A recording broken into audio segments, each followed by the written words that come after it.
નમસ્તે મિત્રો, આપનું સ્વાગત છે યુટ્યુબ ચેનલ ગ્લીમ ઓફ ગોડમાં। આજે આપણે અધ્યાય 60નો બીજો ભાગ બાલારામ માનકરનો વૃત્તાંત અધ્યાયમાં આગળ વધીશું। ગઈકાલે આપણે જોયું હતું કે વિજયાનંદ સાંઈ બાબાના ખોળામાં કેવી રીતે મુક્તિ પામ્યા। આવા જ એક પગ બાલારામ માનકર ને સાંઈ બાબાએ મુક્તિ આપી હતી। પત્નીના મૃત્યુ પછી બાલારામ માનકરે ઘરની જવાબદારી મોટા પુત્રને સોંપી દીધી અને પોતે કાયમ માટે શિરડી સાંઈ બાબા પાસે આવી રહેવા લાગ્યા। સાંઈ બાબાની એ અનન્ય ભક્તિભાવથી સેવા કરવા લાગ્યા। એનો નિખાલસ સ્વભાવ અને ભક્તિથી બાબાએ એનો ઉદ્ધાર કરવા વિચાર્યું। બાબાએ એને 12 રૂપિયા આપી સતારા જિલ્લામાં આવેલા મત્સ્યેન્દ્રમાં જઈને રહેવાની આજ્ઞા કરી। એને બાબાથી દૂર જવું જરાય ગમ્યું નહીં, પરંતુ બાબાની આજ્ઞા થાય એ ભક્તિ એમ જ કરવું પડતું। બાલારામને વિશ્વાસ હતો કે બાબા એને ત્યાં જવાની આજ્ઞા આપે છે તો એમાં એનું કલ્યાણ સમાયેલું હશે। એમાં એને બાબા પર અપાર શ્રદ્ધા હતી। બાબાએ કહ્યું, ત્યાં જઈને તું 3 વાર ધ્યાન ધરજે। માનકર મત્સ્યેન્દ્રમાં પહોંચી ગયા। ત્યાંનું કુદરતી સૌંદર્ય, નિર્મળ જળ, ચોખ્ખી હવા અને શાંત વાતાવરણ એમને ખૂબ ગમી ગયું। એને લાગ્યું કે પ્રકૃતિ દેવીને ગોદમાં આવી ગયા છે। બાબાની આજ્ઞા અનુસાર એ રોજ 3 વાર ધ્યાન યોગ કરતા। અહીં એ સરળતાથી ધ્યાનમાં બેસી શકતા હતા। એકવાર એણે બાબાના દર્શન કર્યા। આવા દર્શન સ્વપ્નમાં કે સમાધિમાં થાય, પરંતુ માનકરને ધ્યાનમાંથી જાગ્યા પછી બાબા દેખાયા। એમણે બાબાના દર્શન કરી ભક્તિભાવથી પ્રણામ કર્યા। સાંઈ બાબાને જોઈ તેઓ આનંદમાં આવી ગયા અને બોલ્યા, બાબા, તમે મને આટલી દૂર કેમ મોકલી દીધો અને તમે પણ આટલે દૂર મને દર્શન આપવા આવ્યા?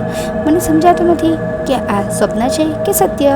સાંઈ બાબા બોલ્યા, શિરડીમાં તારું ચિત્ત યોગ સાધનામાં સ્થિર રહેતું ન હતું, એટલે શાંત ચિત્તથી યોગ સાધવા તને આટલો દૂર મોકલ્યો। આ 3.5 હાથની કાયા પંચતત્વોમાંથી જ બની છે અને જે શિરડીમાં છે તે કાયા અહીં પણ છે। હજી તું યોગ સાધના બરાબર કરતાં શીખી લે। 2 મહિના પછી ઘરે આંટો મારીને શિરડી આવજે। આમ બોલીને સાંઈ બાબા એમને દેખાતા બંધ થઈ ગયા। સાંઈ બાબાએ કહ્યો હતો તે સમય પૂરો થતાં માનકર પાંદરા જવા નીકળી ગયા। તેઓ પૂના આવ્યા અને ત્યાંથી દાદરની ટિકિટ લેવા ઊભા રહ્યા, પરંતુ ટિકિટ બારી પર ઘણી ભીડ હતી। એમને થયું કે ગાડી ચૂકી તો નહીં જવાય ને। ત્યાં જ એક કાળી કામડી ખભા પર નાખેલો લંગોટીધારી આદિવાસી આવ્યો અને એમને પૂછવા લાગ્યો, તમે ક્યાં જવાના છો? માનકરે કહ્યું, દાદર। ભાઈ, મારી પાસે દાદરની ટિકિટ છે, મને કામ આવી પડ્યું એટલે આ ટિકિટ મારે કામની નથી કહીને એણે માનકરને ટિકિટ આપી। માનકર ખુશ થઈ ગયા।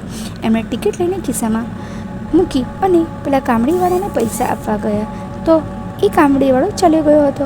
એમણે પૈસા આપવા ચારે બાજુ એ કામડીવાળાને શોધ્યો, પણ એ દેખાયો નહીં। તેઓ વિસ્મયથી વિચારવા લાગ્યા કે એ કામડીવાળો પૈસા લીધા વગર કેમ ચાલ્યો ગયો?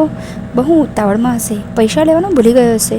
પણ એમના મનમાં કંઈ ગળ બેઠી નહીં। અચાનક એમને થયું, એનો ચહેરો સાંઈ બાબા જેવો કેમ લાગતો હતો? શું બાબા મારી મદદ કરવા આવ્યા હતા? એમની આંખો ભાવથી ભીની થઈ ગઈ। બાબા મારા માટે કેટલું કષ્ટ ઉઠાવી રહ્યા છે। આમ એમને સાંઈ બાબાના બીજી વાર દર્શન થયા। તેઓ થોડા દિવસ પરિવાર સાથે રહ્યા, પછી ફરી માનકર શિરડી આવીને સાંઈ બાબાની સેવામાં હાજર થઈ ગયા। હવે શિરડીમાં પણ તેઓ યોગ સાધના કરી શકતા હતા। સાંઈ બાબાની અતિ ભક્તિભાવ અને પ્રેમથી સેવા કરતાં કરતાં તેઓએ બાબાની હાજરીમાં પરમધામમાં સીધા આવ્યા હતા। મનુષ્યનું અનેક જન્મનું પૂર્ણ ભેગું થાય ત્યારે જ સાંઈ બાબાના ચરણોમાં એ પરમધામમાં જાય છે। ઓમ નમઃ ઇતિ સદગુરુ શ્રી સાંઈ સચ્ચરિત્રમાં સંન્યાસી વિજયાનંદનો ઉદ્ધાર અને બાલારામ માનકરનો વૃત્તાંત નામનો અધ્યાય 60 સમાપ્ત।